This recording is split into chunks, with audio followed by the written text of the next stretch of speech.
Crianças, tudo bem? Como vocês estão? Vamos agora trabalhar a nossa disciplina de ciências com o tema registro ainda de aprendizagem, que é o finalzinho do nosso livro de ciências, já estamos terminando, tá bom? Vocês vão pegar o livro e abrir na página 115, nós vamos trabalhar até a 117, ok? Vamos iniciar então?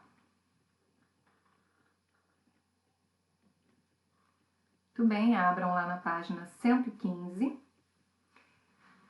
Eu vou aguardar vocês abrirem. 115 e vamos iniciar nossas atividades, ok? Bom, na página 115 são atividades de registro daquilo que nós já trabalhamos nas páginas anteriores. Nós temos de início ali a número 1, Paulo, Mila e Yumi foram à escola fazer uma trilha na Mata Atlântica. Observe abaixo uma cena que mostra um trecho da caminhada. Então, eu voltei um pouquinho para trás para vocês entenderem o que está pedindo na 115, tá bom? Então, eu voltei aqui, o que eu estou falando aqui está lá na página, a imagem está na 114. Muito bem, vamos lá.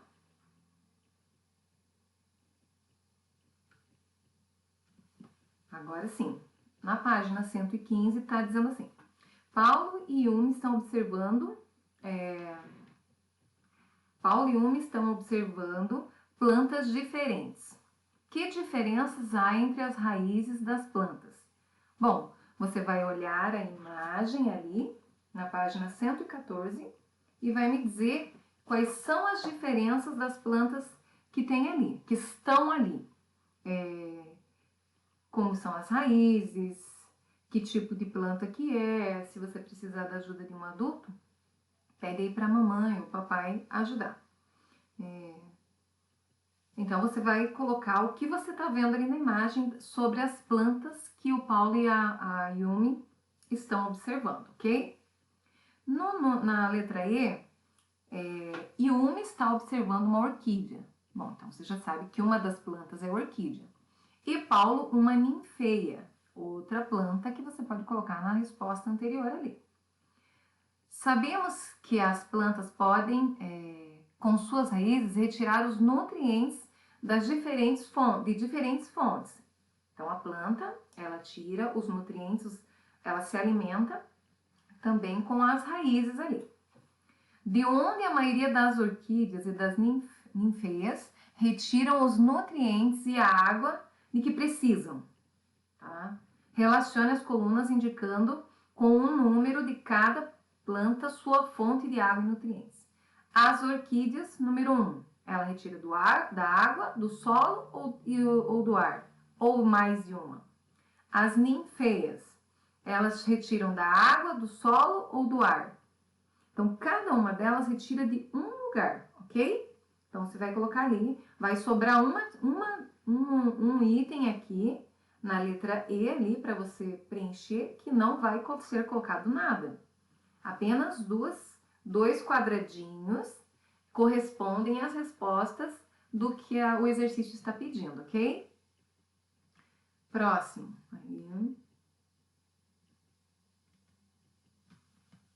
Ainda na página 115.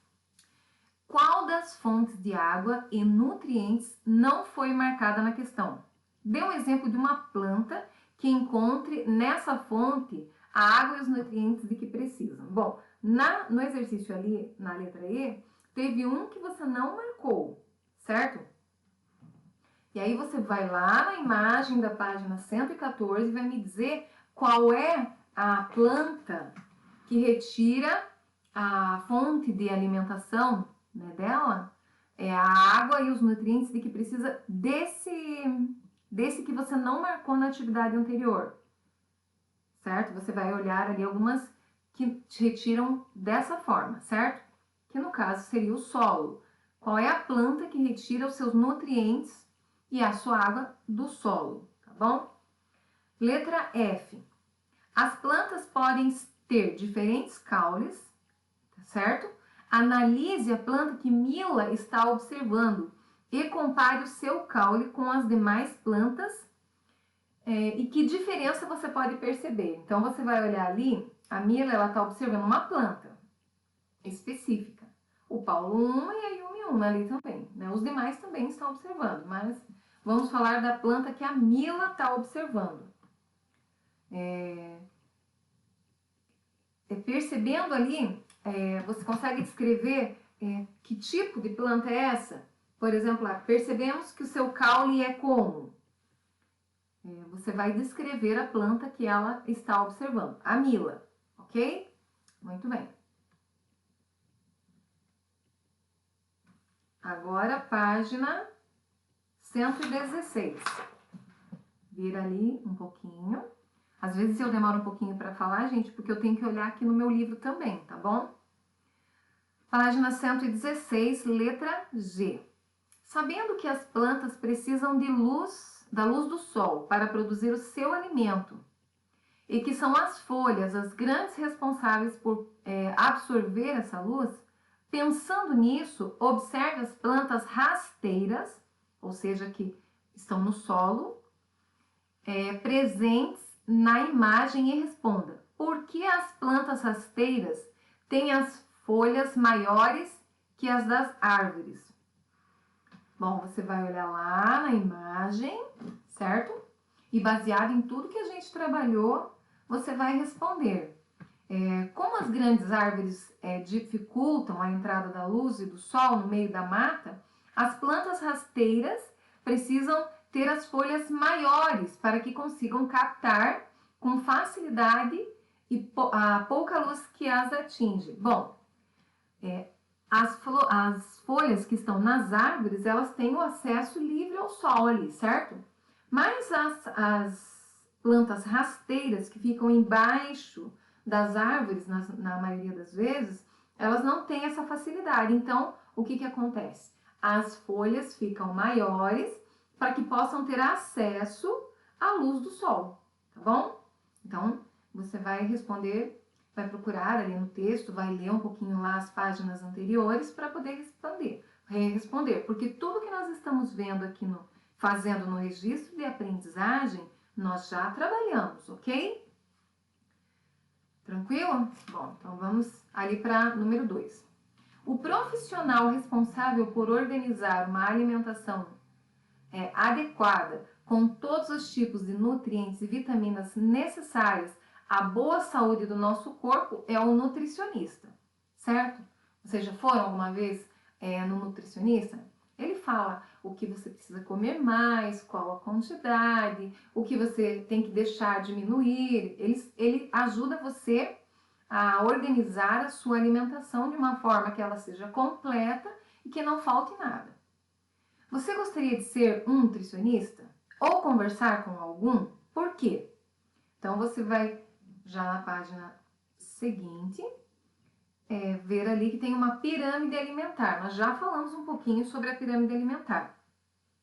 Uma alimentação balanceada, rica em nutrientes, está totalmente relacionada com os diferentes tipos de alimentos que comemos. Da mesma forma, a ingestão de nutrientes em quantidades adequadas pode evitar muitos tipos de doença. Portanto, não deixem de comer os alimentos apresentados na pirâmide alimentar abaixo e nas devidas proporções, hein? Se vocês tiverem uma alimentação diversificada com todos os ingredientes da pirâmide alimentar, poderão até experimentar uns docinhos de vez em quando. Um grande abraço a todos. Tiago Merici, certo? É um nutricionista que está falando ali para vocês. Então, lembrando que você tem que comer em maior quantidade o que está embaixo, né, da pirâmide alimentar.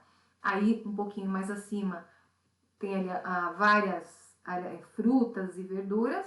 Aí, acima, as carnes, ovos, leite, pães, queijo ali, né?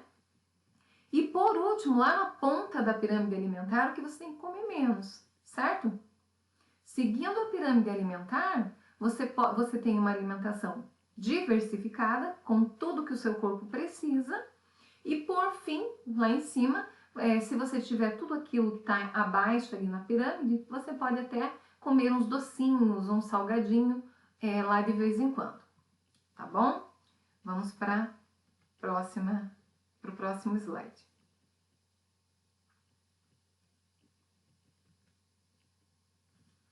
Muito bem, na página 117, nós vamos falar ali um pouquinho sobre o que o texto que eu acabei de ler ali da pirâmide alimentar está falando. Ó. Qual é o assunto tratado no texto que eu acabei de ler? É o que? Uma alimentação saudável, certo? Então, o assunto que foi tratado no texto da página anterior é sobre uma alimentação saudável, diversificada, com vários tipos de alimentos. Letra B. Segundo o texto, ingerir nutrientes em quantidades adequadas faz bem ao nosso corpo. Por quê? Por que comer adequadamente faz bem ao nosso corpo? Para nos proteger do quê? De todos os tipos de doença. Quando nós temos uma alimentação adequada, o nosso corpo ele fica fortalecido, assim nos protegendo de todas as doenças, tá bom? Vamos para a letra C, no próximo slide. Ali, letra C. Agora observe atentamente a imagem da pirâmide alimentar que aparece no texto e identifique os alimentos que há nela. Em seguida, leia abaixo a dica presente no texto. Muito bem, vamos ler ali no quadrinho amarelo. Se vocês tiverem uma alimentação diversificada com todos os ingredientes da pirâmide alimentar, poderão até experimentar uns docinhos de vez em quando. Perguntinha agora. Qual relação a dica tem com a representação dos doces na pirâmide alimentar ali? Nos doces da pirâmide. Por que os doces estão lá em cima? É isso que ele está perguntando para você. Então, a pirâmide mostra que a última coisa que você tem que comer, lá de vez em quando ainda, em quantidade bem menor, são os doces. Por isso eles estão lá na ponta da pirâmide em uma quantidade menor. Tá bom? Então, ingerir nutrientes em quantidades adequadas faz bem ao nosso corpo, porque eles protegem o nosso corpo de vários tipos de doenças, né? Então, aí na letra C, você vai explicar qual é a relação. Por que está lá em cima? Os doces não estão lá embaixo, certo? É isso que você vai escrever aqui na letra C. Ainda na página 117, vamos responder a letra D. Dos alimentos encontrados na pirâmide alimentar, qual grupo é o mais colorido? Marque com um X a sua resposta. A fatia rosa, a fatia verde, a fatia azul ou a fatia amarela? Certo? Você vai olhar lá na pirâmide e vai dizer qual é o grupo que tem mais cores na pirâmide alimentar. Tá bom? Não foi difícil, né, gente? É um assunto que nós já trabalhamos, já falamos bastante sobre ele. Então, pessoal, se vocês surgirem dúvidas, anote para esclarecermos lá no fórum, tá? Não deixe a dúvida ficar aí na sua cabecinha martelando, porque eu estou ali à disposição para responder as dúvidas que vocês têm, tá bom? Um beijo grande aí para vocês, fiquem com Deus e até a nossa próxima aula. Tchau, tchau!